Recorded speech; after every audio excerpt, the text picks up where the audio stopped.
Good morning, everyone. Welcome to the Central Asia program. Welcome to the Institute for European, Russian, and Eurasian Studies, and of course, welcome to GW.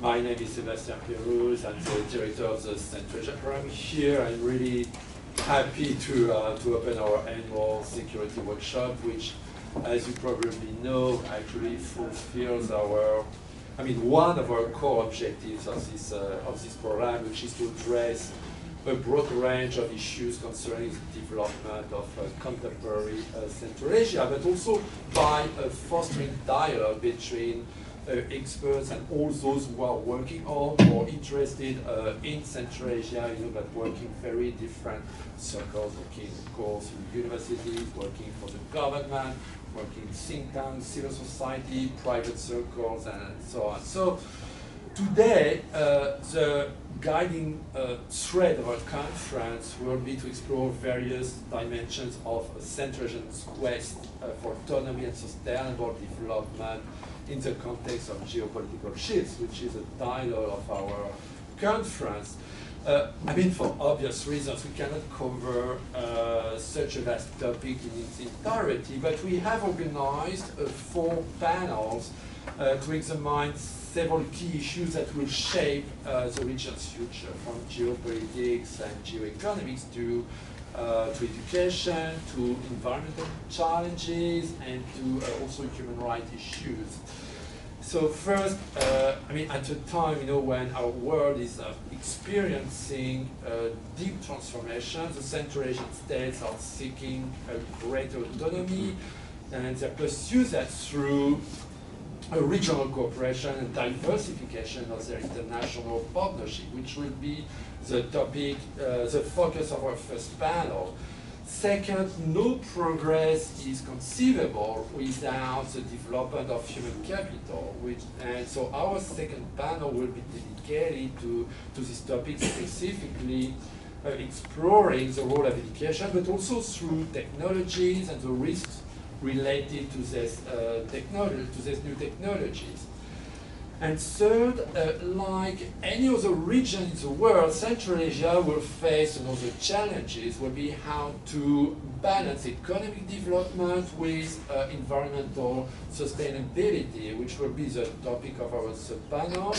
And finally, guiding topic of this workshop will be to explore how the United States has been engaged and can enhance its engagement in the region within this global and local context, which will be the focus of our final panel.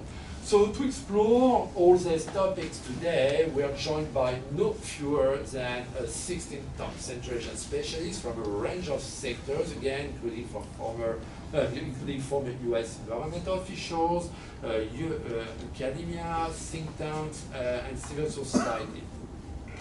I would like, of course, to thank all our speakers today for having accepted to share their insights with us, to share their thoughts, with, I would say, special acknowledgement to those our speakers who are joining us remotely, and with some of them navigating some big time difference. Some of them are based in Central Asia.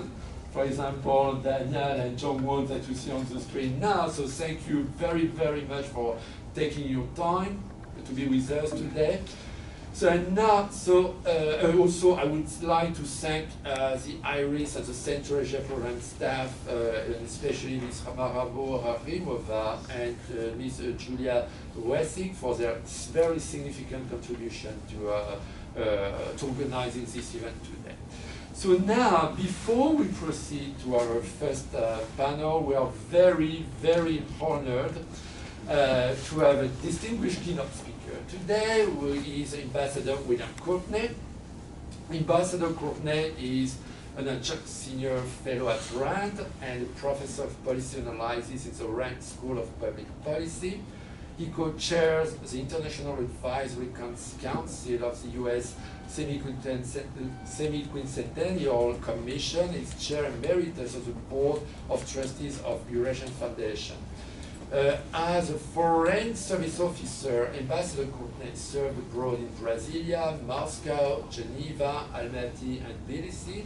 He was ambassador to Kazakhstan, Georgia, and the U.S. Soviet Commission to implement the Threshold Test Ban Treaty, and belongs to the American Academy of Diplomacy and the Council on Foreign Relations.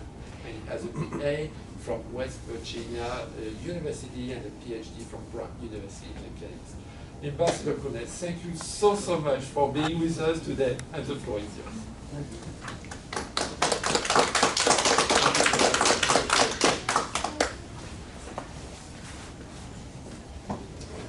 Thank you. I really do appreciate being here today.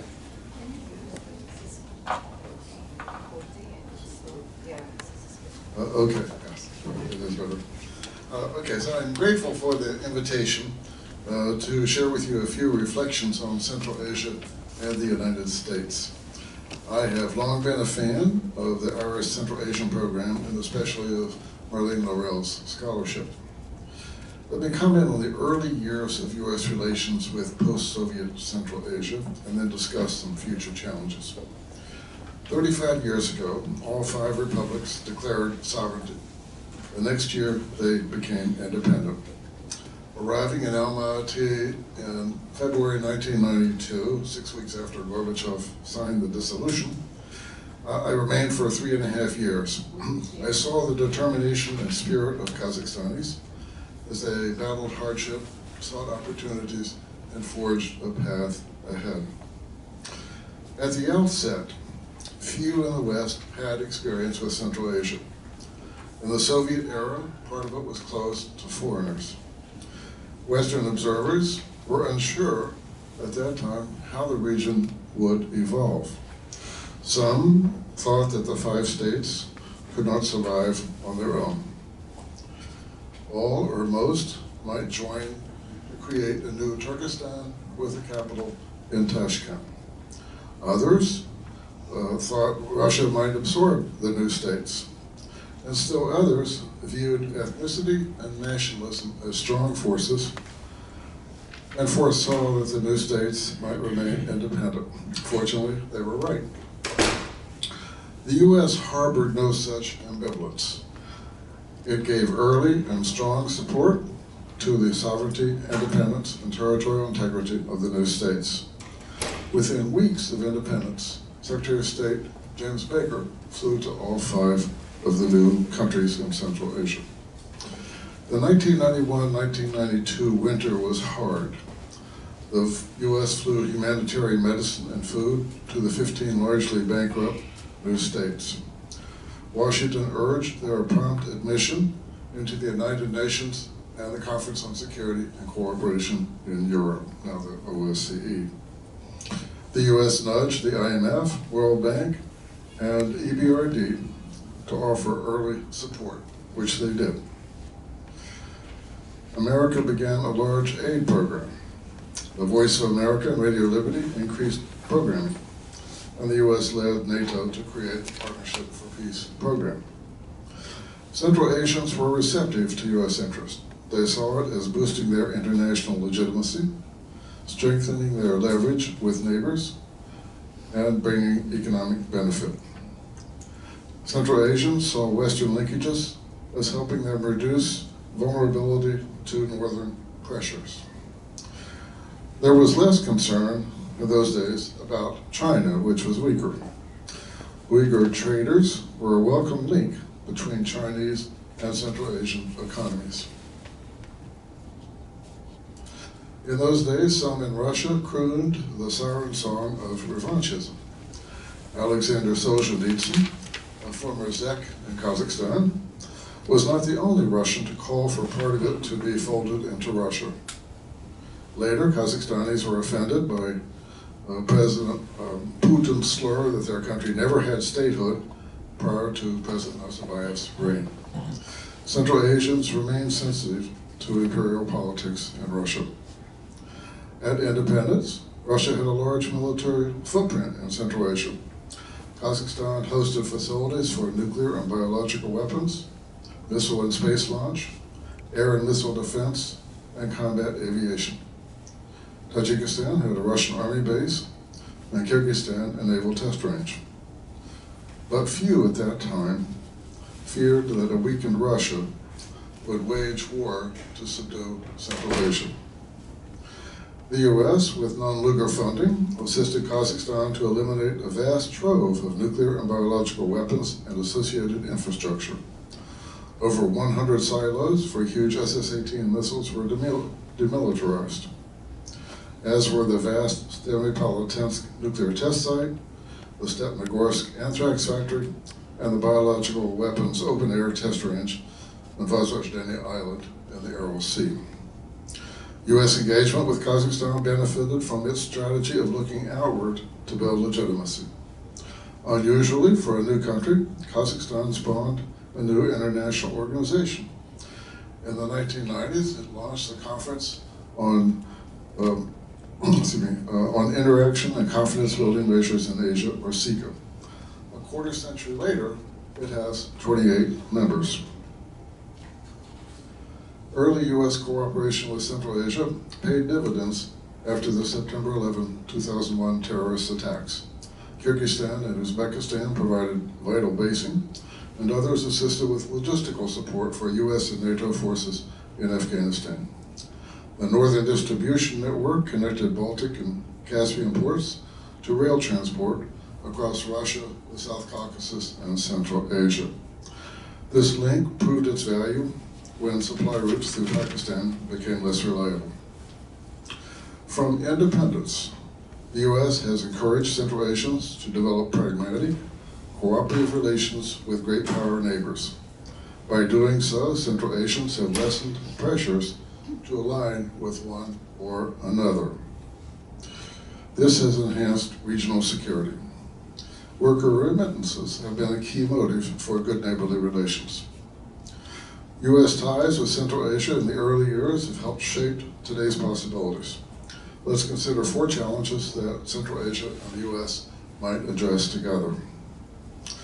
One challenge is U.S. restraint. For over a decade, U.S. foreign policy has moved in the direction of restraint or pullback. The exception is provision since 2022 of massive support to Ukraine. American restraint is evident in Central Asia. The U.S. withdrew forces from Afghanistan against the advice of allies and friends.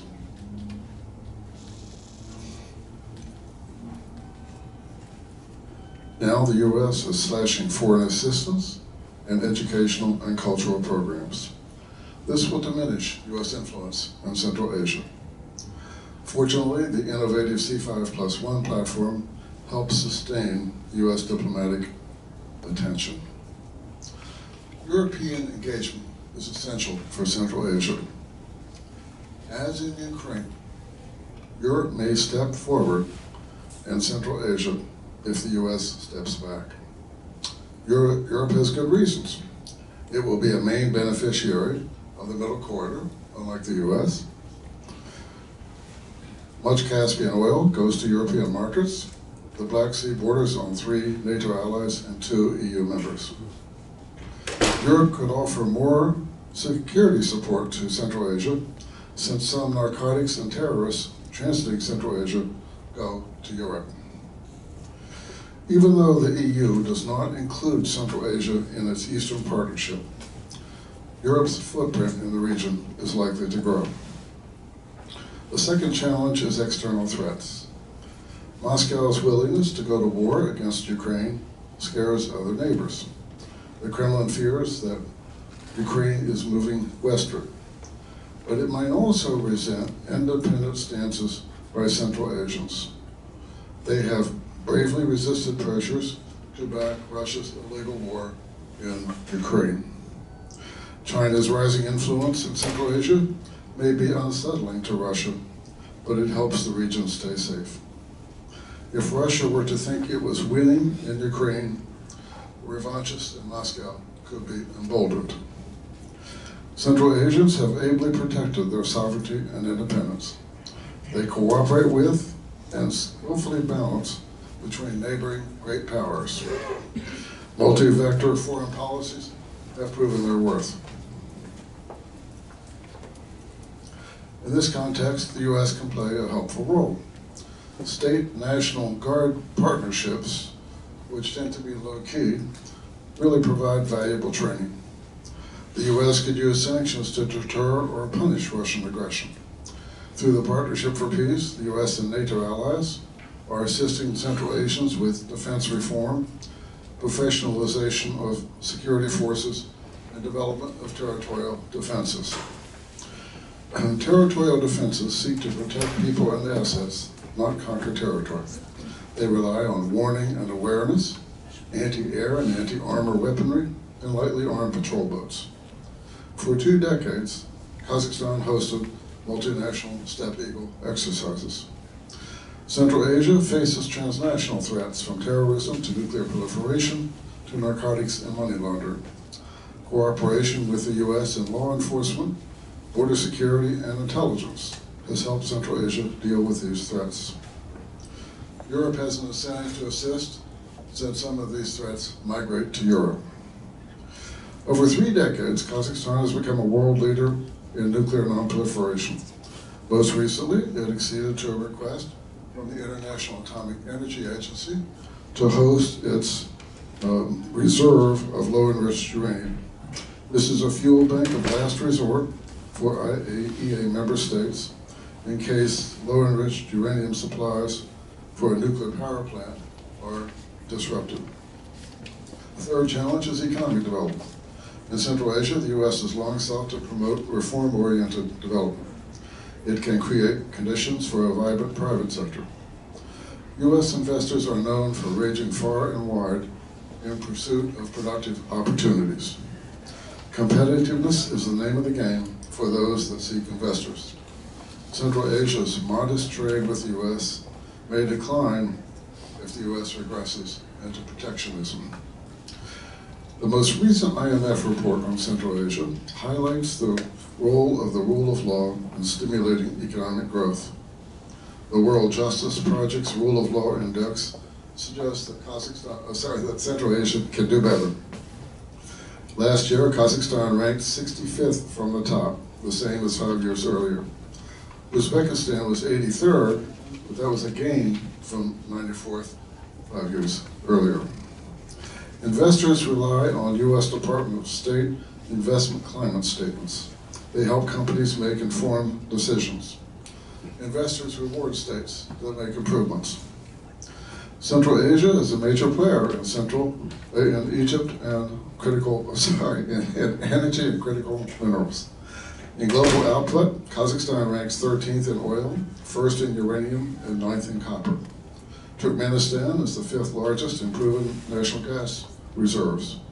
Uzbekistan is the 5th largest producer of uranium and 9th of gold. Tajikistan ranks 29th in hydroelectric generation and Kyrgyzstan 44th. When the Rogan Dam is finished, Tajikistan will climb even higher. All these are areas of interest to U.S. investors. In energy, Kazakhstan is in a class by itself. Tengiz, with Chevron and Exxon investment, has become the world's deepest producing supergiant oil field. The Tengiz-Chevron oil partnership has paid over $200 billion to Kazakhstani employees, suppliers, shareholders, and the state. It is the largest foreign joint venture in the former Soviet space. U.S. companies are also investing in the huge Kashagan and Karachaganak deposits. Kazakhstani oil exported via pipeline through southern Russia to the Novorossiysk port is exempt from U.S. sanctions. A fourth challenge is political development. Central Asian governance is illiberal. Freedoms are restricted. Repression makes states more vulnerable to internal threats or political or social eruptions. It frustrates young people and could even nurture violent extremism. The U.S. believes that Central Asia would benefit from more political openness and stronger civil society. U.S. educational exchanges and online civil society training have helped Central Asians realize their potential.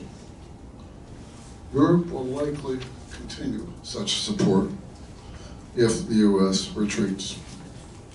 Greater political openness could encourage U.S. investors to view Central Asia as more stable over the long run.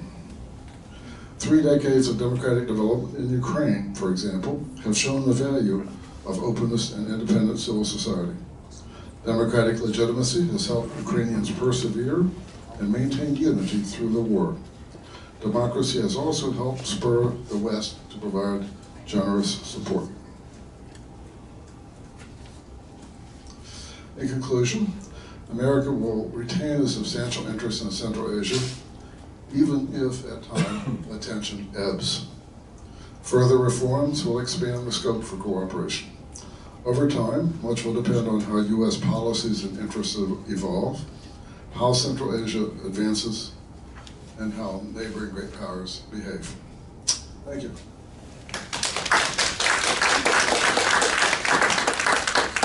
Thank you so much, Mr. Ambassador, for this very rich, wide-ranging presentation. In a very short time, we were really able to address so many topics. Going from security to economy, foreign relations, and I'm sure this opens many questions, opens up many perspectives on Central Asia. So I'm going to give the floor to our audience to ask questions. We have, at least 15 minutes, if you're okay with that, for questions. So please raise your hand and introduce yourself when you take the floor.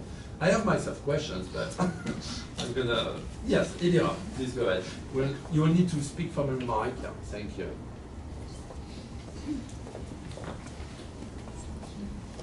Thank you very much, ambassadors. Thank you. It's very interesting and also a lot of data. My question is about Russia's role in Central Asia. Like, Russia still sees Central Asia as its backyard, as a big brother, and will not give it up, especially given the situation in Ukraine. So what do you think, how Central Asian countries can detach themselves from Russia and be really independent? And also we have China, who's also interested in our region. So between these big imperial powers, we are still trying to have our independence, and with the weakening role of U.S. now, and what do you think will be the future of Central Asia in this uncertainty? Thank you. My name is Elira Turdubayeva. I'm from Kyrgyzstan, International University of Almaty, but here I'm Fulbright Scholar at University of Miami in Florida.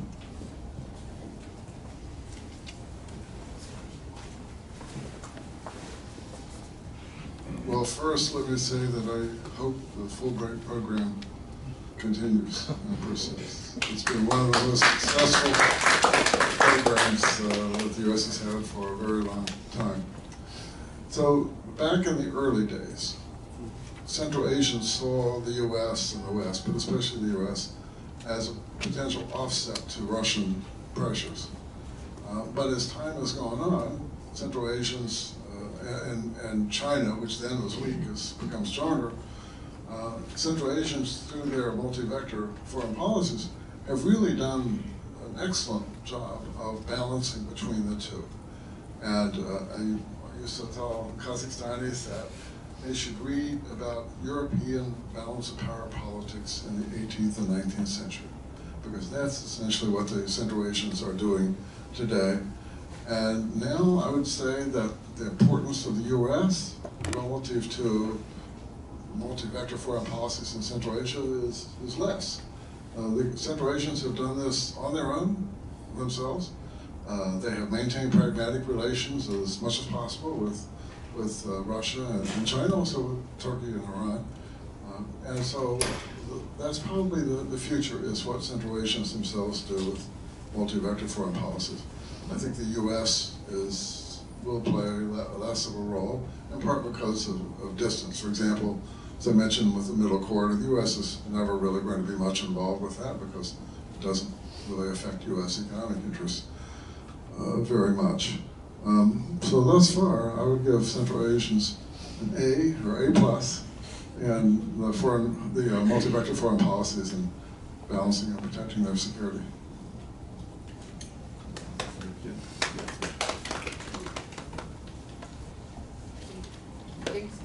mind. Over there. Just one. Oh, yeah, great. Just, Yeah. I don't think so. No, I don't think so. Yeah. I have a good loud voice. Yeah, but it's good, not loud enough. Ah, it's very good. Okay, okay. Okay. Good morning, Ambassador. Hello. I'm Dr. Elaine Soreo. I'm the Associate Rector of a private Ukrainian business university in Kiev, Ukraine, and has been operating throughout the war. And I'm so glad that you raised the interrelationships between Ukraine and Central Asian nations and their support, because I do think, as you presented, it shows the intent of Russia, not just regarding Ukraine and overflow issues for Europe, but also for Central Asia. Could you elaborate a little further? You touched on the closeness of Central Asia to China. And could you elaborate a little further on your vision of how that relationship will be blossoming? I think it will be. And how do you see it blossoming? Okay, thanks. A couple of aspects to that. First, a lot will depend on Chinese economic growth. And what we're seeing now with the huge debt burden that state structures have in China, there's a lot of uncertainty about how that's going to happen. You know, they're already growing more slowly than before. They have to manage their fiscal house better. Not so long ago, China was very keen to gain international acceptance of the renminbi, the yuan, as an international reserve currency. But then it opposed capital controls, destroying that potential. So there's a path forward for China if it makes economic reforms, if it can deal with its debt situation and clean up some of that debt. So that's one factor. Another factor is what will happen to Russia.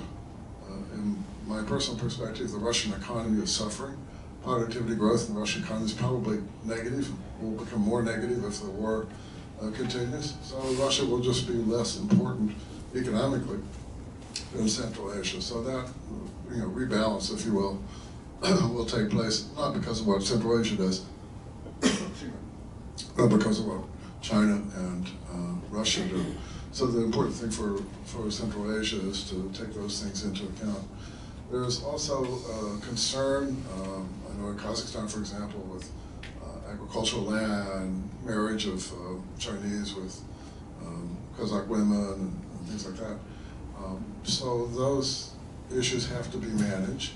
And this is another reason why more political openness would be helpful to help deal with those kinds of stresses. The government tries to reduce that political visibility of that issue, but that's going to be a challenge as time goes on. And then the competitiveness of the middle quarter is going to be an issue. Up until the slowdown in China, more labor-intensive industries in China were moving more to the interior, to the extent that where labor costs were lower and therefore they could economically advantage. So to the extent that Chinese companies move more to the interior, rail transport becomes cheaper relative to sea transport. Sea transport is still quite inexpensive, but takes longer to get to Europe, for example. So the economic shifts in China are going to have an impact for the economic benefit of Central Asia. An example I like to use is the transcontinental railway in the United States. What made that so valuable was not that the East Coast was trading with the West Coast. It was all the industry and agriculture and mining, trapping in between that added value that took advantage of the transcontinental railway. Central Asia will benefit from several different routes, especially if it can add value and use those routes. transit revenue itself is typically not a great cost in transport. But if Central Asian economies can improve, if more economic reforms are made, Central Asians can use the middle corridor more to their advantage. Right now, investment climates, business conditions are not yet good enough for Central Asia to take full advantage of the growing middle corridor. But that's what will really make the middle corridor strong, is if Central Asia can take full advantage through its own industry and agriculture and services. Thank you. Thank you.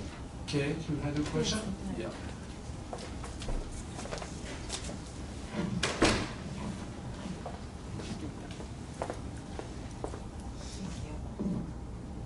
Good morning. Thank you very much for your remarks, Ambassador. I'm Kate Waters with Great Accountability.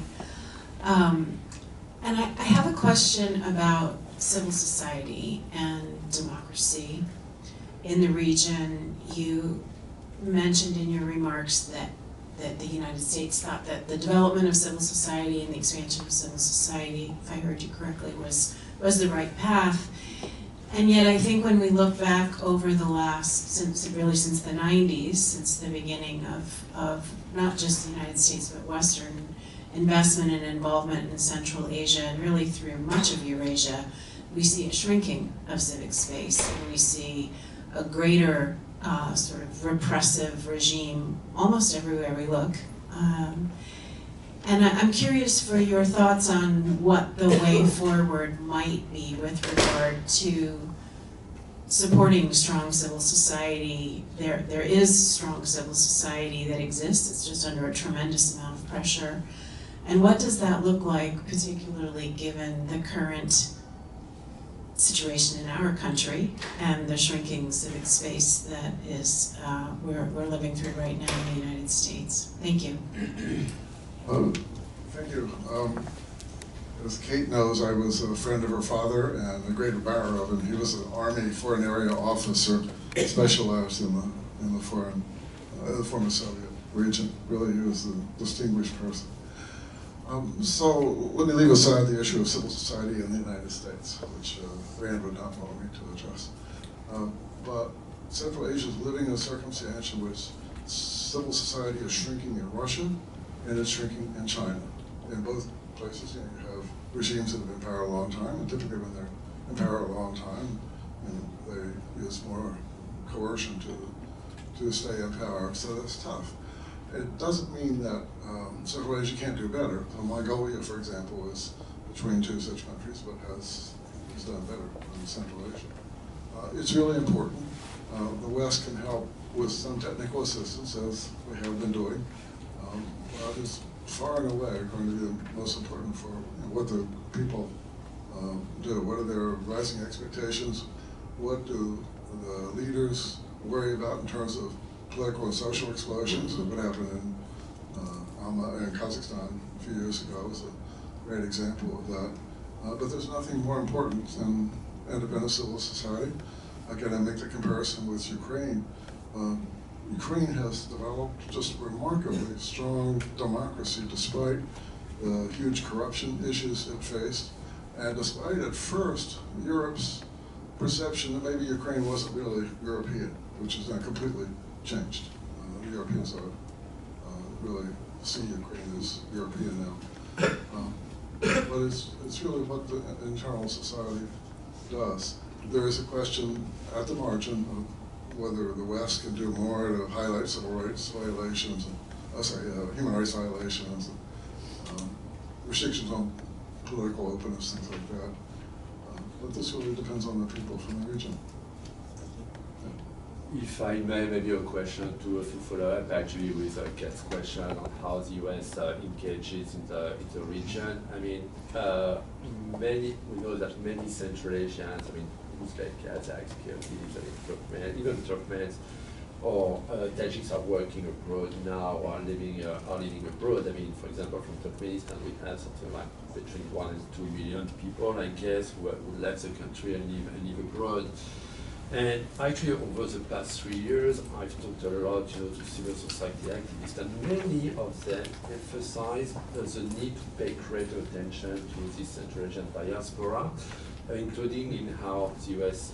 engages in the region. So I'd be interested to know if you agree with this perspective, and what role you see Central Asian diaspora could play in economic, but also in social and political development in their countries, and also how should actors like the US, but also maybe the USC or the European Union engage with these communities maybe more effectively, if they should work more with them. Okay, let me make comparisons again with further west. The Baltic diaspora and the Ukrainian diaspora, which was roughly 1 million in the US, 1.5 million in Canada through the end of the Cold War, really did play a role to help people in Ukraine understand more about democratic development and open societies. That turned out to be a big asset. At the same time, sometimes diasporas live in an earlier era. And so a time will come in the development of civil society in a country or politics where the people may actually move ahead of the diaspora in terms of how they develop. Central Asia's diaspora is so small that it's hard to imagine it's having much influence on domestic politics in the West. But for example, when the Soviet Union collapsed, there was a coalition called Central and East Europe Coalition that was formed here in Washington and became very active politically. There were 22 or 23 members from various diasporas. They actually had a lot of influence in the Bush 41 administration and the Clinton administration. If Central Asian diasporas can organize, they can have some influence. It may not be quite large enough, but for politics here, the disproportionate share of East European activists in some of the presidential swing states in the Midwest actually had some political salience. Won't be possible for Central Asians to maybe do that, but like the Baltic diaspora, they can highlight a lot of things that are going on in the country and help educate Western governments and Western policy folks about what's going on in the country. Thank you. More questions? No, really? All right, I mean, we maybe going to have a break, so Mr. Ambassador, I would really like to thank you for your presentation, for this very, very rich presentation and this discussion. So we look forward to having you again with us. So we have something like, let's take a bit of coffee to get some strength for the first panel and this full long day. So we have, let's say, a little bit more than 10 minutes. Coffee is behind us. I'm so sorry we can't offer coffee to our online speakers, but we'll be back for our first panel in exactly 13 minutes. Thank you again, Mr. Ambassador.